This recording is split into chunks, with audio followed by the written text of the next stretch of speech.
Mohon para sekjen berkenan di depan, Bapak. Sekjen Bu Ses, Pak Sekjen Naker. Pak Sekjen Naker, Bu Sekjen.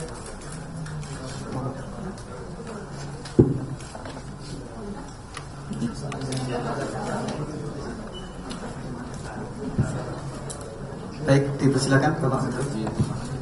Assalamualaikum warahmatullahi wabarakatuh. Selamat pagi, salam sejahtera untuk kita semua. Om Swastiastu, Namo Buddhaya, salam kebajikan.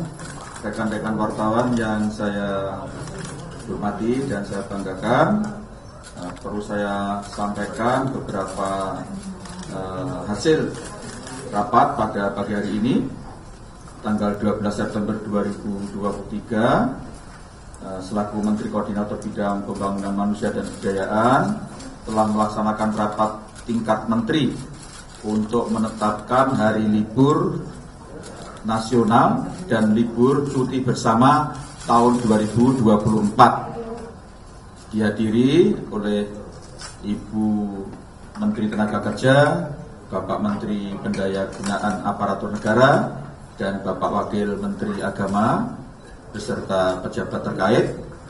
Kemudian yang kedua, untuk tahun 2024 pemerintah memutuskan libur nasional dan cuti bersama berjumlah 27 hari, di mana libur nasional sebanyak 17 hari dan cuti bersama sebanyak 10 hari.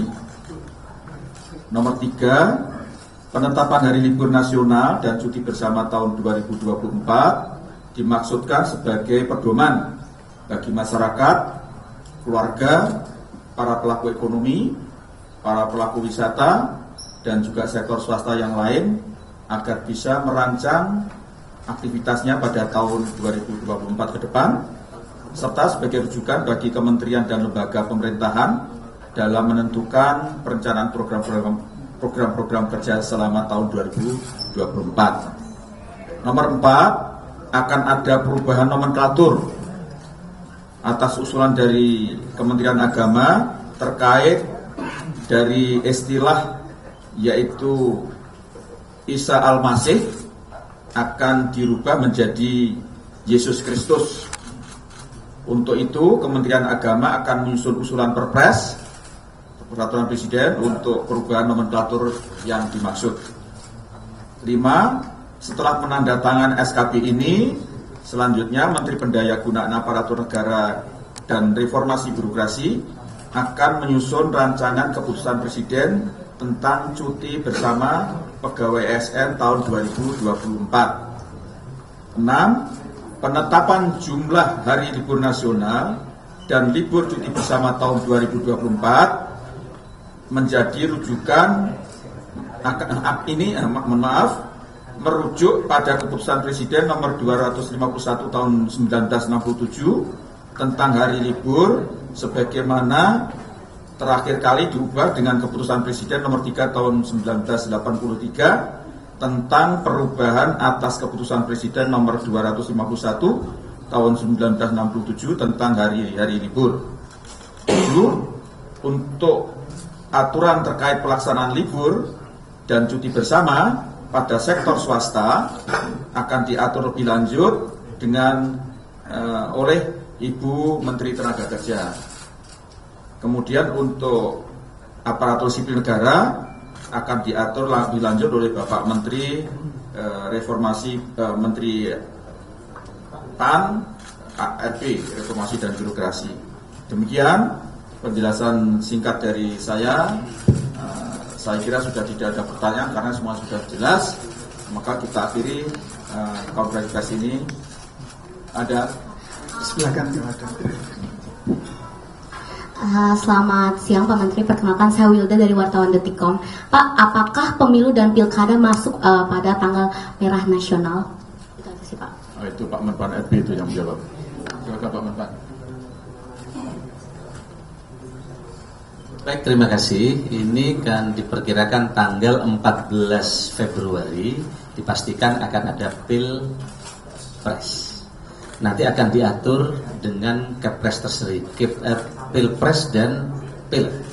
Kita juga mengantisipasi jika nanti Pilpres ada 2 putaran, berarti dimungkinkan akan ada 2 tambahan libur.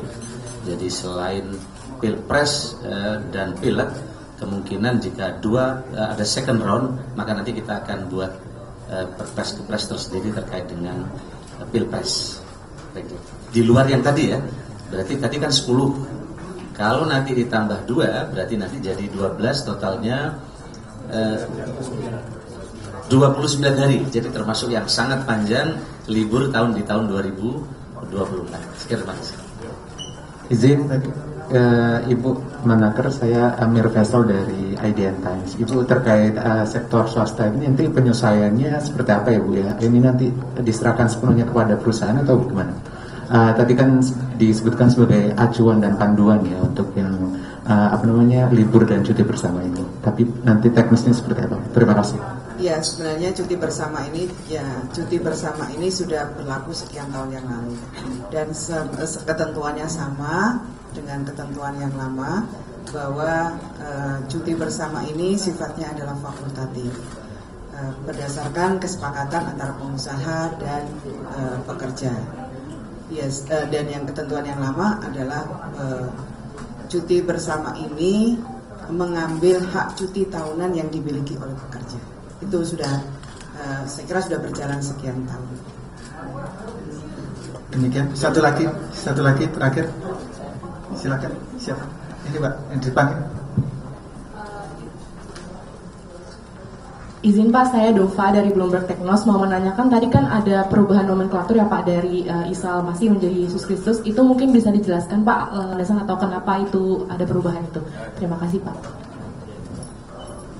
Ya, ini usulan dari umat Kristen dan Katolik agar nama nomenklatur itu justru memang dirubah ke yang mereka yakini, sebagai bagian dari yang mereka yakini bahwa itu adalah kelahiran Yesus Kristus, wafatnya Yesus Kristus, dan kenaikannya Yesus Kristus itu memang dari usulan mereka, dan kita perjuangan alhamdulillah bisa diterima. Baik, saya kira cukup. Sekali lagi terima kasih teman-teman media. Kita akhiri. Assalamualaikum warahmatullahi wabarakatuh.